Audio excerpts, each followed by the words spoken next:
What's up, guys? Welcome back to the channel. Here we are with another reaction video, and in this one we have In Defense of Poland, a nation of heroes. I'm so excited to dive in, but before we do, if you happen to enjoy, please don't forget to subscribe, give a video a thumbs up so it gets suggested, and let's get right to it. The Nazis were evil and did terrible things. That statement is obvious. And yet, is it so obvious who the Nazis actually were? Or who collaborated with them, and who fought against them? As the terrible times of the Second World War are slowly passing out of living memory, history is becoming a little confused. Some basic things which were once obvious no longer are so. Recent surveys found that 41% of Americans and 66% of American millennials cannot say what Auschwitz was. Similarly, 34% of Europeans know little or have never heard of the Holocaust. One thing that is increasingly confused is Poland's role in the Second World War. Over the past few years, I have seen attempts to shift responsibility and to lump the Polish state and the Polish nation with the perpetrators, to turn Poles from victims into collaborators, and to make Poland co-responsible of Nazi German atrocities and war crimes. Are you serious? Because the videos I've seen talked about Germany invading Poland.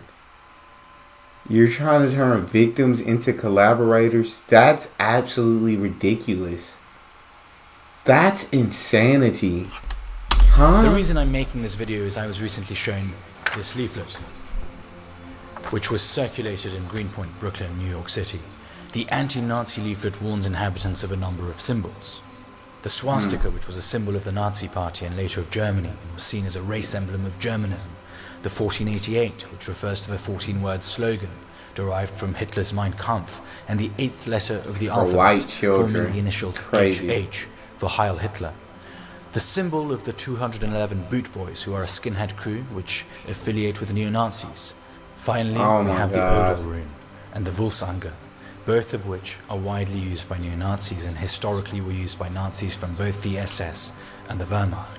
That's These disgusting. are all despicable symbols. That's truly disgusting. Like that, there's an anger that builds in me as I see these symbols and I hear them talk about it, and it's truly disgusting. Represent a murderous and barbaric ideology and deserve to be condemned. Among these odious symbols, however, there is one that does not belong there, because it stands against everything these Nazi and neo-Nazi symbols represent. That symbol is the Polish kotwica, or anchor. It is an emblem of the Polish underground state and of the Polish Home Army. This is a symbol of the resistance, of Poles who stood up against the barbarity of the German Nazi occupiers. I love that. Barbarity started on the very first day of the invasion of Poland and continued until the very end of the war. The kotwica symbol references that barbarity. The symbol combines the letters P and W. These are the initials of the slogan Pomścimy Wawer, we shall avenge Wawer, which refers to one of the first of many large-scale massacres of Polish civilians by German troops, that one conducted in 1939. The occupation of Poland by Nazi Germany was brutal. The Nazis were not just hostile to the existence of a sovereign Poland, they were hostile to the very existence of the Polish culture and people. This was outlined in the genocidal Generalplan Ost, which the Germans implemented after they took control of Poland. According to the plan, in the short run, Slavic people were to be Germanized, enslaved, or eradicated. The extermination of Poles was planned in the long term, and started through the mass murder of the Polish political, religious, and intellectual elites in order to make resistance efforts more difficult. The Germans had prepared prescription lists which identified more than 61,000 Polish elite and intelligentsia leaders. Many of those people were killed by the Germans during operations Intelligenzaktion and AB Aktion. Furthermore, 2.3 million Polish citizens were deported to Germany as forced laborers. Hundreds of thousands of Poles were sent to concentration and extermination camps. The Germans also conducted cultural genocide. The Nazis looted some 516,000 individual art pieces. They shut down schools, cultural institutions, and all pre-war newspapers. During the war, some So for anybody to hear this and still think Poland could have ever possibly been a collaborator, that's disgusting. Poland is the one who stood up and fought, right, and continued to fight until the end of German occupation in Poland, until the end of the war. Germany came in and killed their leaders, who they classified as the elite. did massacres. They truly just spread death and evil everywhere they went. So for anyone to say that Poland collaborated with them, that's a truly disgusting statement, and that's disrespectful to all the people who lost their lives. 6 million Polish citizens died, including 3 million Polish Jews. This represents roughly 20% of the population, or Wow. 1 in 5 people. The Poles That's died through shelling crazy. and bombing campaigns, in mass executions, through forced starvation, revenge murder, ill health, slave labor, and in concentration and extermination camps. During these terrible times, the Poles were not idle. The Polish government continued the fight in exile and never surrendered to Nazi Germany. Members of the Polish army who escaped the occupation continued the fight. Poles fought on almost every front under their own commanders as part of the Allied forces. Their contribution was significant. To give you just a few examples, in the air the Poles distinguished themselves in the Battle of Britain, where the pilots from the Polish 303 Fighter Squadron Battalion claimed the highest number of any kills of any Allied squadron. Incredible. On the sea, the Polish Navy took part in numerous operations, Oh, including wow. those conducted against the German battleship Bismarck. On the land, the Polish troops of the Polish Second Corps, led by General Anders, captured Monte Cassino. In Poland, a Polish underground state was formed.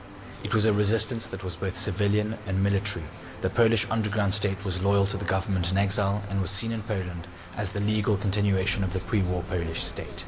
It was the Wow. largest movement in all of occupied Europe, with some several 100,000 members serving in the ranks of the Home Army, the peasant battalions, and the National Armed Forces. This armed resistance carried out numerous operations. During these times, the PW of the Kotwica came to mean Polska Walcząca, or Fighting Poland. This was a symbol of the Polish fighting spirit, the spirit of a nation that refused to be broken or subdued.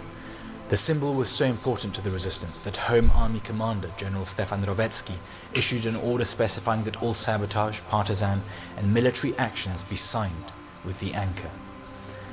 The Polish resistance was involved in numerous skirmishes against the Germans and organized several executions of high-ranking Nazi officials, including SS Police Chief Franz Kuchera. The resistance played an important role in gathering intelligence, especially regarding the Holocaust. Polish officer Witold Pilecki volunteered to go as a prisoner to Auschwitz. He then provided the government in exile with reports about the atrocities committed in the extermination camp. Polish Foreign Minister in exile, Count Edward Raczyński, published the first official government report regarding the mass extermination of Jews in German-occupied Poland.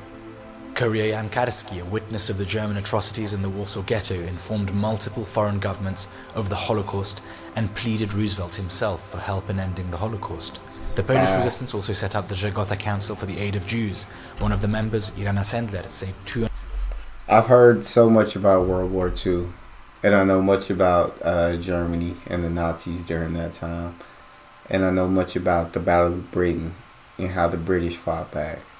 Heard how the U.S. joined in at the end. I heard France, but I've never heard Poland, and I think that's insane for everything that they did for the Polish squadron to rack up the most kills in the British Air Force. That Polish squadron was the most successful.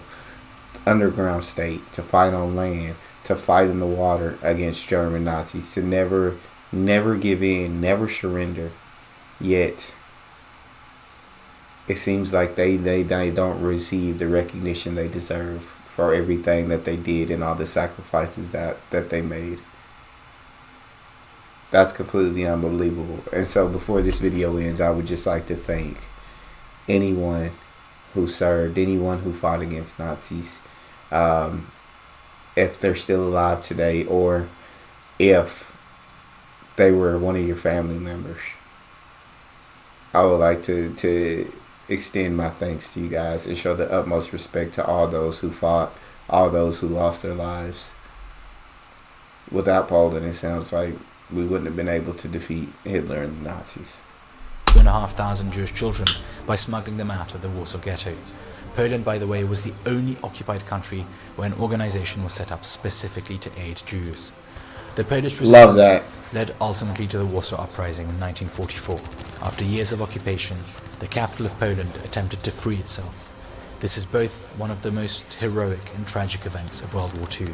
The boys and girls of Warsaw rose up, and took on the German occupier. For 63 days, Warsaw Wow. stood alone, betrayed by its allies, as it slowly bled to death.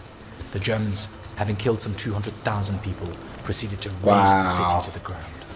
The anchor to many in Warsaw symbolizes that event. Why am I saying all this? All this is to say that the Poles as a nation and as a state did not collaborate with the German Nazi occupiers, Not unlike one bit. numerous other occupied nations.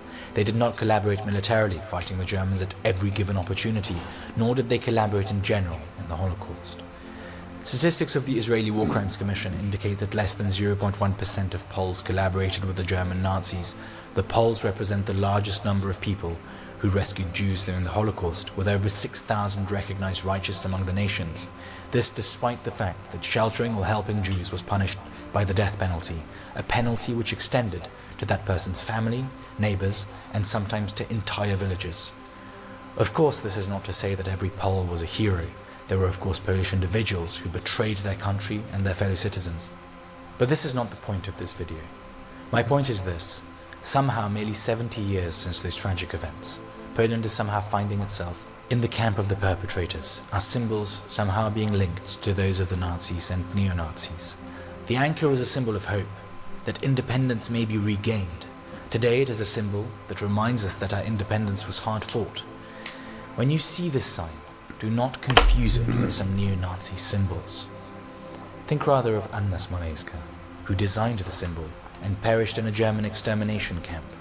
Wow. Think of Jan Karski, who snuck into the ghetto of Warsaw and then tried to inform the world about the Holocaust. Think of Witold Pilecki, the man who volunteered to go to Auschwitz. Think of Irena Senter, who risked her life to save 2,500 Jews. Think of the boys and girls of Warsaw who died in the tens of thousands to free themselves of Nazi German tyranny. If you ever do see this sign, find in it the same strength and honor the Poles found to do the right thing and to fight evil. Zrobiłem co mogłem dla Polski, dla moich poległych i umarłych już kolegów i koleżanek z Armii Krajowej. Teraz tu zwracam się przede wszystkim do wszystkich młodych Polaków, wszystko jest w waszych rękach i w waszych sercach. Róbcie co możecie, żeby obronić prawdę, żebyście nie musieli wstydzić się i przepraszać za winy niepopełnione przez waszych ojców, dziadów czy pradziadów. Man, I'm so glad he made that video. That was truly something that was special, and getting to hear that clip at the end, that was truly incredible. Shout out to the Poles. Man, you guys sacrificed everything. So anyone who dares call them collaborators and shows that disrespect, it's absolutely ridiculous. It's absolutely ridiculous. That's all we have. Please let me know what you guys think in the comment section. If you enjoyed that video, please don't forget to subscribe and give the video a thumbs up. And I'll see you guys next time.